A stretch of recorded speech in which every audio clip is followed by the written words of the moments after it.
England Ghana match চলাকালে স্টেডিয়ামে কালিয়া জাদু। ফুটবল বিশ্বকাপের গ্রুপ পর্বের ম্যাচে পরস্পরের বিপক্ষে মাঠে নামে ইংল্যান্ড ও ঘানা। খাতায় কলমে এগিয়ে থাকা ইংলিশরা এ ম্যাচে হারাতে পারেনি আফ্রিকান দলটিকে। ম্যাচটি শেষ হয় গোলশূন্য ব্যবধানেই। ম্যাচে আশানুরূপ পারফরমেন্স দেখাতে পারেননি ইংলিশ তারকা হ্যারি কেন। এরপর থেকেই আলোচনায় কালো জাদু বা আফ্রিকান ঐতিহ্যবাহী জুজু চর্চা।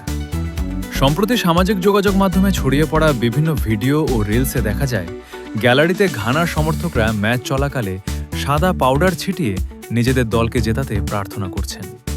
মাঠের খেলার সঙ্গে এই আচারের এক অবিশ্বাস্য কাকতালীয় মিল ফুটবল বিশ্বে তুমুল হাস্যরস ও বিস্ময়ের জন্ম দিয়েছে।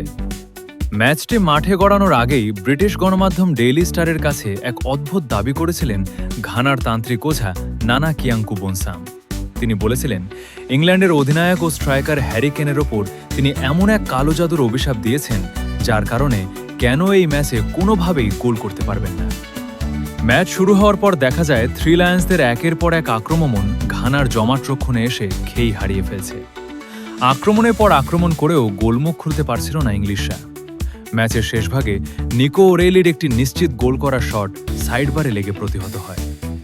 সবচেয়ে নাটকীয় মুহূর্তটি আসে ম্যাচের একদম শেষ বাঁশি বাজার ঠিক আগ মুহূর্তে। হ্যারি কেন গোলপোস্টের একদম সামনে অত্যন্ত সহজ ও ফাঁকা এক সুযোগ পেয়ে বসেন, যেখান থেকে গোল করা তার মতো স্ট্রাইকারের জন্য জলভার। কিন্তু সবাইকে চমকে দিয়ে কেনের শটটি গোলপোস্টের অনেক উপর দিয়ে সীমানার বাইরে চলে যায়। ম্যাচটি 0-0 গোলে ড্র হওয়ার পরপরই সামাজিক যোগাযোগ মাধ্যমে মিমের বন্যা বয়ে যায়।